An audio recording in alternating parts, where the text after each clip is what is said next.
welcome back to Silent Leisure. This is part 6 of the Swift command control panel.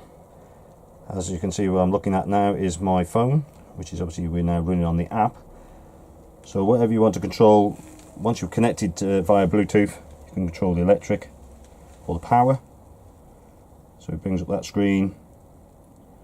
Just give it a few seconds to wake up and you'll see the main ones in light blue. You can switch the power on and off on your main screen. That will switch the 12 volt systems off on your van. You can see there at the bottom, power off. If I switch it on via my app, you try not to push it in too many times as you can get a bit confused. So according to that now, our power should be back on the control panel. If you look up there, there it is. Control panel is on, so you can do that via your app. Also, you can convert from leisure battery to vehicle battery, especially if you're on a motorhome. Do an AC limit. On one of the previous sections that we were talking about this, you can set an AC limit for attempting to not trip your bollard, or depending on how much energy you're using. So that comes up with a little screen inside the big main screen. You can select the amperage that you want to select it to. Obviously start.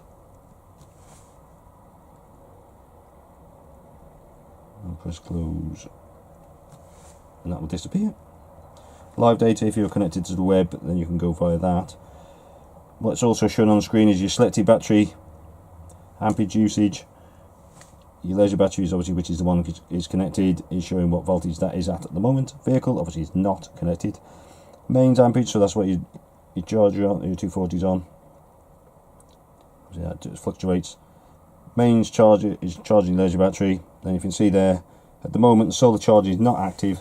Either it's your battery is fully charged or obviously it's dark. Okay, going back away from the power, we go back to your main screen by pressing the back button.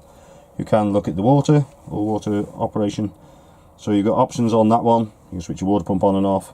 Your tank fill, obviously if you've got a tank on board, especially the Elegance or the Continental. You can also put a warning on when your fresh water tank is quite low, it will warn you. And this here is the gauge to say how much water you've got in there. Press the back button, it now comes back to your main screen. Heating, so you can control the heating from this app. So if you look at that now, it's at the top of the screen saying heating hourly. Depending on what model you do have, is obviously depending on what heating system you've got. This will automatically recognise what system you're operating on. So if you're on obviously Aldi, Truma Combi or a Whale. Okay, if you can see that now, we are operating manual at the moment. So if you remember on one of the first sections of this video, if we look up on the control panel, we need to set heating settings to app. So if I scroll up and down on the menu to find heating settings, press the arrow, which is pointing towards the screen, press the arrow again, so you've got the timer option or app. App is the one we want. Okay, so we'll exit settings. Now we can operate off our app. Okay, it's just, no, we didn't really want Wednesday. So back at the heating again. Right, so what we've got, if you want to operate it timer, you've got options of, you can set a 7-day timer or just the 1-day timer, which we'll do every day. You do need to set something on this now if you want to get the heating up and running. Okay, so you can set the timers 1, 2, 3, 4, which is very similar to the setting if you were setting on the timer on your actual control panel itself. So if you want the heating running, set this timer. If you want it to run continuously, all you do is just set it 0, 0, 0, 0, the temperature you want. If you want the water heating, you can do that as well. So you got options of normal or boost or off. So we just want normal for the moment. So we just set all them, as you can see, 0, 0, and I've set the final one to switch off at 2300 hours. Then we save the settings to vehicle, just thinking about it now. So what we'll see on the control panel up here now, light it back up again, is a timer clock, and that is to say heating is operating. Okay, so that will be operating your heating now. If you look at the control panel, you will not be operating it via that control panel. It's all coming off your app at the moment. Okay, if you want to, you can just override it. So the reason you may want to override it, you want the heating up and running. So if you just override it, and that is just going to be constant heat as it's thinking about it, that will just override all the other things, as in timer.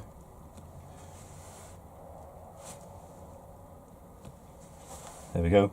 So it will give you the options of, as you can see the little screen that's inside the main screen, select gas and electric settings, so you can set it on the gas on or off, or electric settings up to 1, 2 or 3. So you just press that off, on, 2, 3. Then you can override it for a period of time. If I just press the first one, then it gives you your temperature. So what I'll do, I'll just set it to 30 degrees, then press start.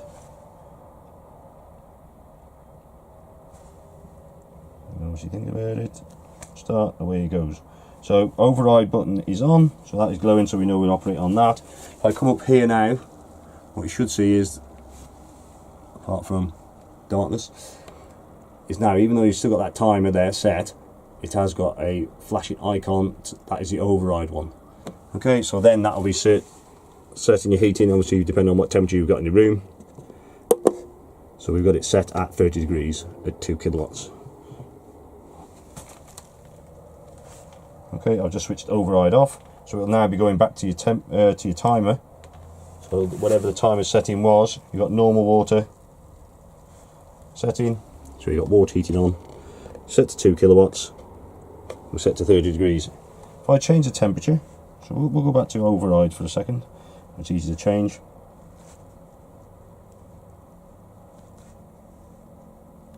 He says, right, I'm going to change it now down to 25 degrees.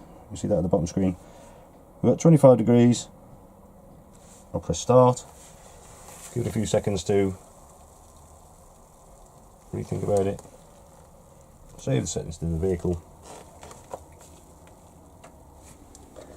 Have a look at the menu button now.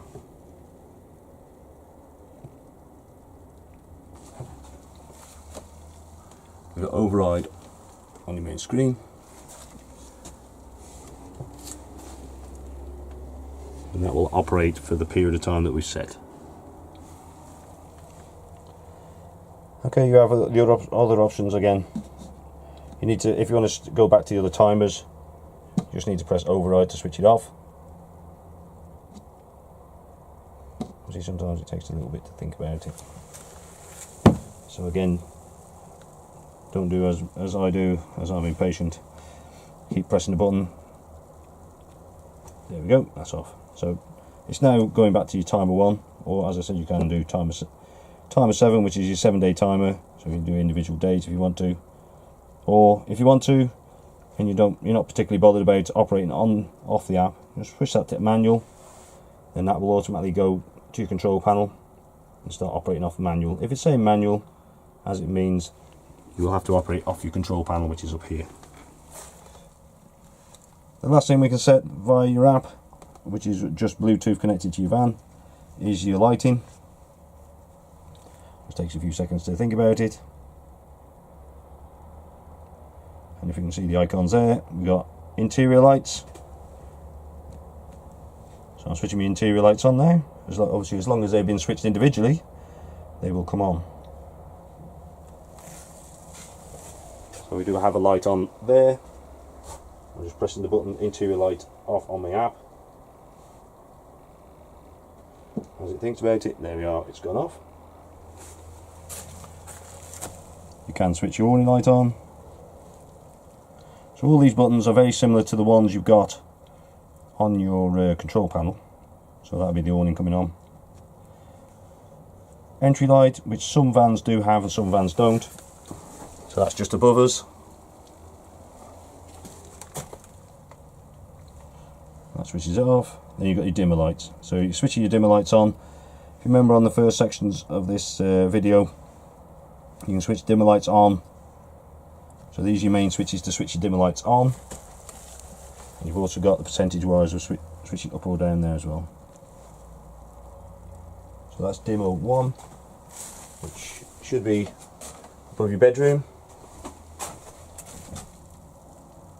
Dimmer 2, which which is just above the front connect lockers. So if I just press the dimmer to level,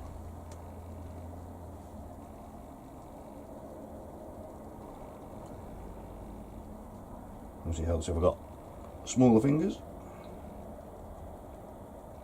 So that's just brought it back down to low. So you can have a play with your phone as you're sitting there, bring the levels up or down. Let's brighten it back up again. Or if this is not happening, just make sure you have switched them on individually. Then if you had enough of that, take it back to the main one, and there's the things you control with your app.